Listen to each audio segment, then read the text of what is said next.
Hi, everyone. Welcome back to Shelf Life and Death, where I talk to you about the books that I've collected over the years and stuff like that.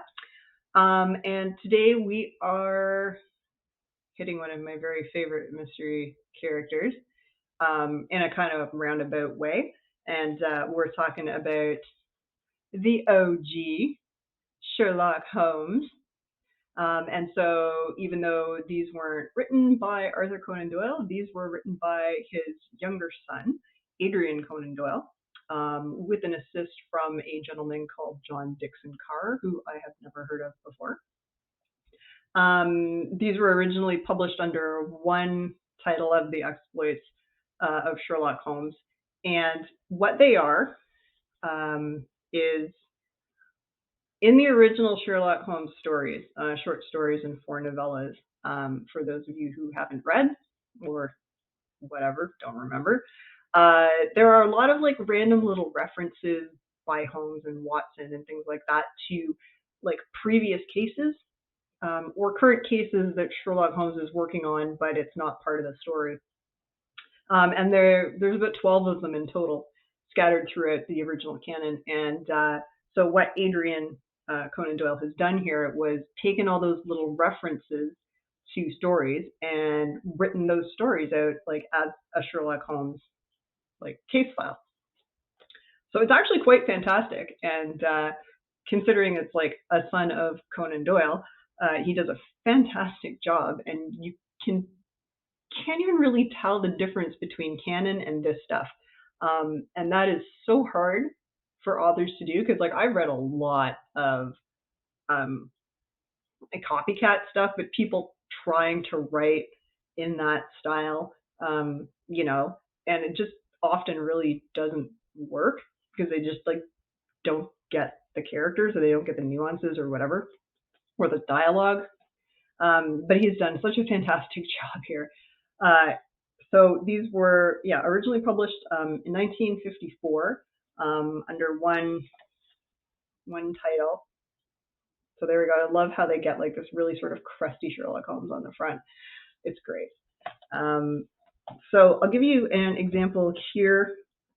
So at the end of every story that they do, they reference back to whatever quote or reference or something like that in the original story that inspired them to write that particular short story.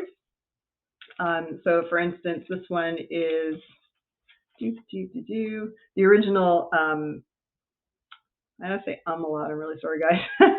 The original story that this was inspired by was a scandal in Bohemia, and that was from the Adventures of Sherlock Holmes, which I think was the first series of short stories. And so the quote was, "From time to time I heard some vague account of his doings, of his summons to Odessa in the case of the Trepoff murder." And so what Adrian has done here was like essentially create this case of the Trepoff murder in Odessa. And this is called The Adventure of the Seven Clocks. And another one here, I'll give you an example. I can pop to the end.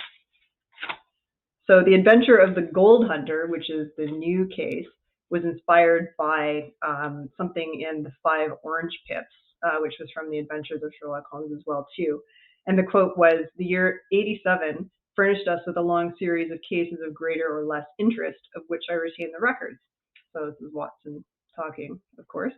"Among my headings under this one, 12 months, I had finally the Camberwell poisoning case." And so there you go. We've got the Camberwell poisoning case written out for you. So there's 12 of these altogether. They're quite fantastic. Adrian and John Dickson Carr did such a good job of, I don't want to say imitating the original, but sort of carrying on the original. So these would be really good for someone who is a big fan of Sherlock Holmes, but like you've read the stories like so many times, like you know them like the back of your hand, and like while they're still great, it's like you just want something new and different, but like still gives you that same feeling, that same like, immersed in sort of Victoriana kind of feeling. And the dialogue and everything in the relationship with Watson is still so good. And like, I find like that's really what honestly makes the core of the Sherlock Holmes stuff is that relationship and repartee between like Holmes and Watson, and it's recreated like so well in these books. So I have no idea if these are still in print. My copies, as you can see, are kind of busted. like this is totally falling apart here.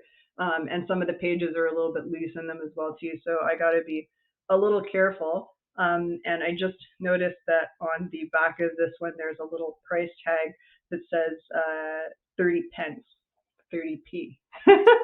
So this has actually come from over the pond at some point in someone's collection. So that's awesome. But yeah, the Exploits of Sherlock Holmes and More Exploits of Sherlock Holmes by Adrian Conan Doyle and John Carr Dixon. Check them out if you want some really good sort of OG Sherlock Holmes stuff. And we will see you next time.